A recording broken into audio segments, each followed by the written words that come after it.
Hi friends, welcome to Vijay's plan channel. இன்றைக்கி நம்ம மாடி தோட்ட வீடியோ என்ன போடுறோன்னா, செடியெல்லாம் இன்றைக்கி வைக்கலைங்க.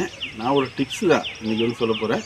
நம்ம வந்து அக்னி நட்சத்திரம் நேற்றுலேருந்து ஸ்டார்ட் ஆகிடுச்சு. நம்ம கஷ்டப்பட்டு வளர்த்த மாடி தோட்ட செடியில் வந்து எப்படி பாதுகாக்க போகிறோங்கிறத கொஞ்சம் டிப்ஸு.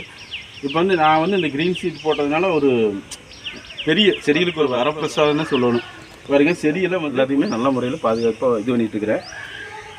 அதனால் வாய்ப்பு இருக்கிறவங்க வந்து இந்த மாதிரி க்ரீன் சீட் உங்களால் போட முடிஞ்சால் வாங்கி போடுறதுக்கு ட்ரை பண்ணுங்கள். ஏன்னா நம்ம செடிகள் இவ்வளோ கஷ்டப்பட்டு வளர்த்தி மாடி தோட்டத்தில் அது ஒரு செடிக்கு ஆஞ்சி போச்சுனாலும் நம்ம மனசுக்கு ரொம்ப கஷ்டமாக இருக்குது.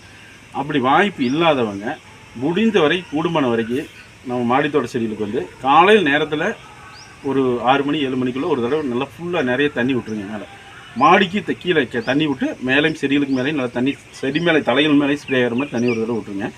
அதே மாதிரி வெயிலில் குறைஞ்சதுக்கப்புறம் ஒரு 6 மணி போல் வந்து மறுபடியும் அதே மாதிரி தண்ணி விட்டுட்டிங்கன்னா ஓரளவுக்கு நம்ம செடியில் வந்து இந்த சீட் இல்லைனாலும் காப்பாற்றலாம். முடிஞ்ச வரைக்கும் இது கம்மியான விலையிலையும் கிடைக்கிது. ஒரு 250-300 ரேஞ்சில் கூட கிடைக்கிது. அந்த மாதிரி ஒரே ஒரு துணி வாங்கி கூட நீங்கள் சும்மா அந்த வெயில் நேரத்துக்கு கூட கொஞ்சம் ஏதாவது வச்சு கயிறு மாதிரி வச்சு கட்டி விட்டிங்கன்னா கூட, மாடியில் வாய்ப்பு இருந்தால் கட்டி விட்டிங்கன்னா நம்ம செடியில் நம்ம பாதுகாப்பு பண்ணிக்கலாம். முடிஞ்ச வரைக்கும் முயற்சி பண்ணி நம்ம கஷ்டப்பட்டு வளர்த்த செடிகளை வந்து நல்ல முறையில் பாதுகாப்பு பண்ணுறதுக்கு இது ஒரு டிப்ஸு. இந்த டிப்ஸ் உங்களுக்கு பிடிச்சிருந்தா மறக்காமல் லைக் பண்ணுங்கள், ஷேர் பண்ணுங்கள், கமெண்ட் பண்ணுங்கள். ஓகே, பாய்.